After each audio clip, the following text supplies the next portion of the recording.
শোকের একটা দিন। আজকে বাংলাদেশের 3 বারের সাবেক প্রধানমন্ত্রী, গণতন্ত্র, সার্বভৌমত্ব এবং বাংলাদেশের মর্যাদা রক্ষায় অতন্দ্র প্রহরী আপসীর নেত্রী বেগম খালেদা জিয়া ভোর 6টার সময় শাহাদাত বরণ করেছেন। ইন্না লিল্লাহি ওয়া ইন্না ইলাইহি রাজিউন। গোটা জাতির মতো আজকে আমাদের সরকারে যারা আছেন আমরাও গভীরভাবে শোকাভিভূত। এই শোকের পরিবেশে আজকে বিশেষ আয়োজনে প্রধান উপদেষ্টার সভাপতিত্বে উপদেষ্টা পরিষদের একটা বিশেষ সভা অনুষ্ঠিত হয়েছে।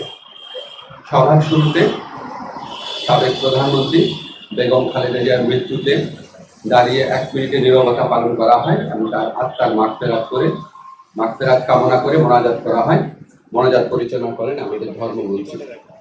সবাই বেগম জিয়ার মৃত্যুতে আগামীকাল থেকে 3 দিনের জন্য রাষ্ট্রীয় শোক প্রস্তাব গৃহীত হয়েছে এবং আগামীকাল সাধারণ ছুটির ঘোষণার সিদ্ধান্ত হয়েছে। সবাই বেগম জিয়ার মৃত্যুতে একটি শোক প্রস্তাব গৃহীত হয়। শোক প্রস্তাব পাঠ করেন আমাদের তথ্য এবং পরিবেশ উপদেষ্টা। সবাই সিদ্ধান্ত হয় যে বাংলাদেশের যত দূতাবাস আছে পৃথিবীর বিভিন্ন প্রান্তে সেখানে শোক বই ফেলা হবে। সভায় বিশেষ আমন্ত্রণের অংশ নেন বিএনপির মহাসচিব জনাব মির্জা ফখরুল ইসলাম আলমগীর। তিনি সাবেক প্রধানমন্ত্রী বেগম খালেদা জিয়ার পক্ষ থেকে, খালেদা জিয়ার পরিবার, বেগম এবং দলের পক্ষ থেকে অন্তর্বর্তীকালীন প্রতি কৃতজ্ঞতা প্রকাশ করেন এবং বেগম জিয়ার নিরাপত্তা সহ সকল ক্ষেত্রে প্রয়োজনীয় সহযোগিতা প্রদান করার জন্য ধন্যবাদ জানান।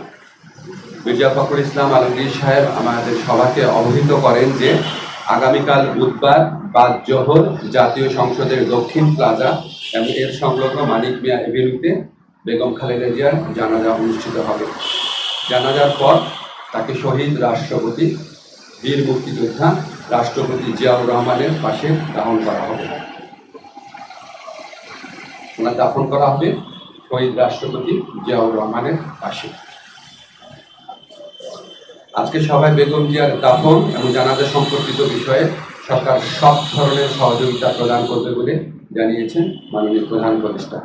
মাননীয় প্রধান উপদেষ্টা ডক্টর মোহাম্মদ ইউনূস সভায় বেগম জিয়ার বিষয়ে বিভিন্ন স্মৃতিচারণ করেন।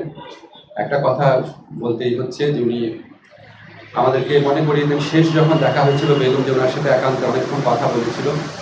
আপনারা জানেন সেনা সদরে যে অনুষ্ঠিত হয়েছে প্রোগ্রাম, সেখানে উনি অত্যন্ত উৎফুল্ল ছিলেন, সবার সাথে কথা বলেছেন এবং উনি সেগুলি স্মৃতিচারণ করেছেন মাননীয় প্রধান উপদেষ্টা।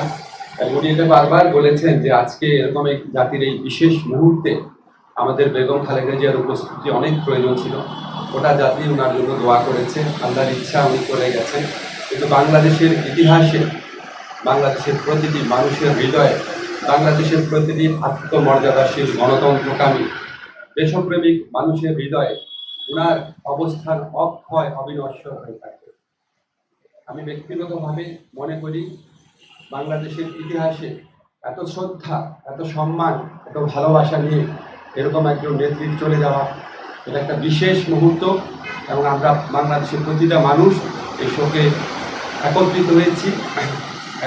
একত্রে আমরা আগামীকাল শোক দিবস পালন করবো, এরপরে যেদিন শোক দিবস পালন করবো সবাই আমরা বেগম খালেদা জিয়ার প্রতি যথার্থ সম্মান প্রদর্শনের জন্য ওনার যে জানাজা হবে এবং ওনার যে দাফন কাজ হবে সেটা আমরা অত্যন্ত শৃঙ্খলার সাথে আফগান পরিবেশে আমরা আমাদের সবার দায়িত্ববোধ থেকে সুশৃঙ্খলভাবে এই অনুষ্ঠানগুলো আমরা দাফন এবং জানাজার যে কর্মসূচি রয়েছে সেগুলি আমরা পালন করবো, এই প্রত্যাশা আমরা ব্যক্ত করছি।